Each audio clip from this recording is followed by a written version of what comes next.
Hi everyone, I'm Rose. I'm an occupational therapist student from the University of Findlay. I will be graduating in May, and today I'm going to start a kindergarten readiness series. So springtime can be an overwhelming time for parents and children, and we all want our child to be ready to go into kindergarten and have the expectations that they need to be successful.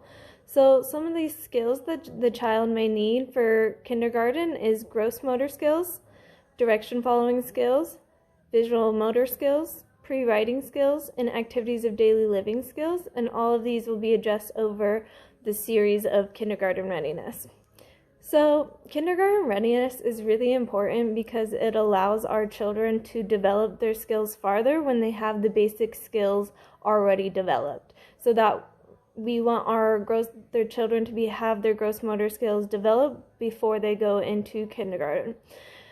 So gross motor skills are physical skills that involve whole body movements, large body movements, which include the arms, the legs, and include core strength. So this includes walking, running, and skipping and jumping. So gross motor skills are important because it enables our children to complete everyday tasks on the playground. It allows us to dress ourselves. It allows us to maintain an upright seated position, as I am now, and it enables handwriting skills.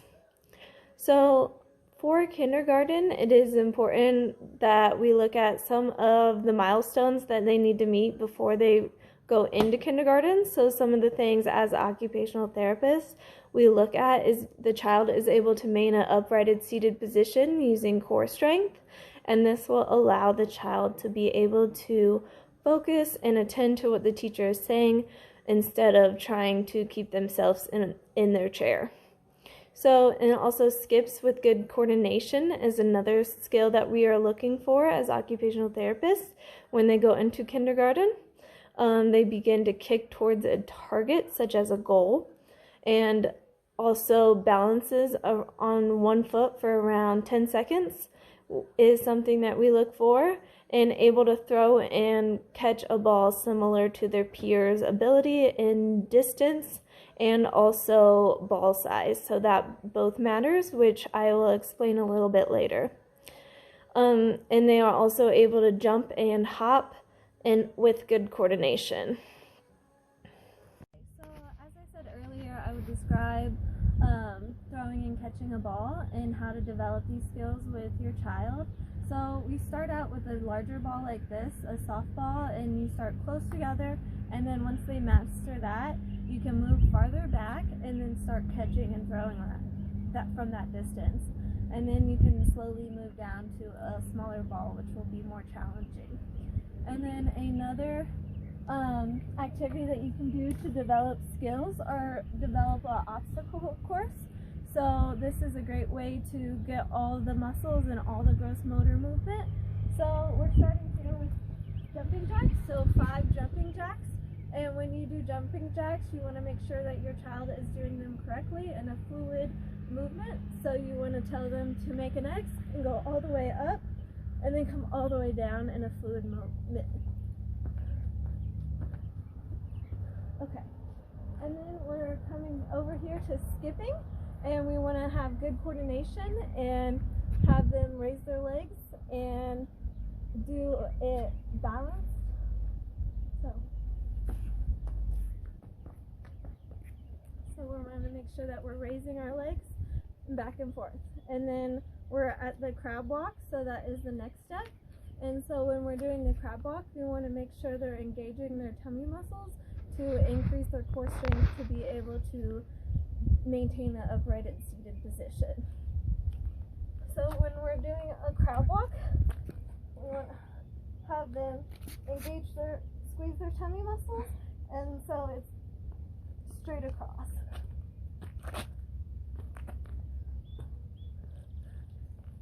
And then hopscotch is another great activity to have your children engage in to develop these gross motor skills, because it is going to increase lower body strength and also endurance the longer they do it.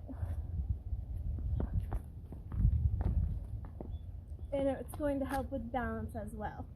So the next thing that we have is standing on one leg, which was one of the expectations for kindergarten. So we want to have them be able to stand on one leg for around 10 seconds. So make sure that they're staying steady and not wobbling, and then you can grade this up by having them stand on one leg longer, and then, or you can grade it down by having them stand on one leg shorter and then gradually increase it. Alright, so some other activities that you can do to help your child develop these gross motor skills include Simon Says. So this will encourage body awareness.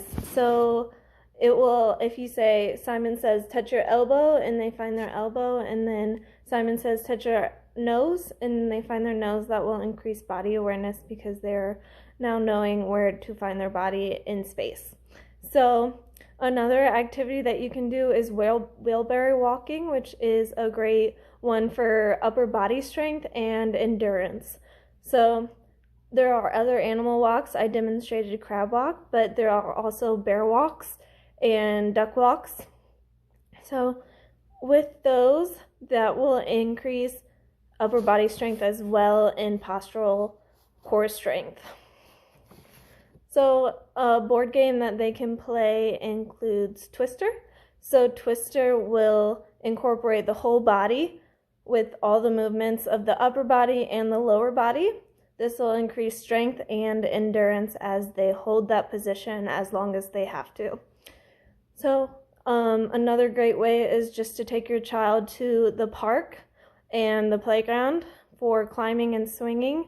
This will increase motor planning and practice, which is planning out your movements, and it will increase coordination as well.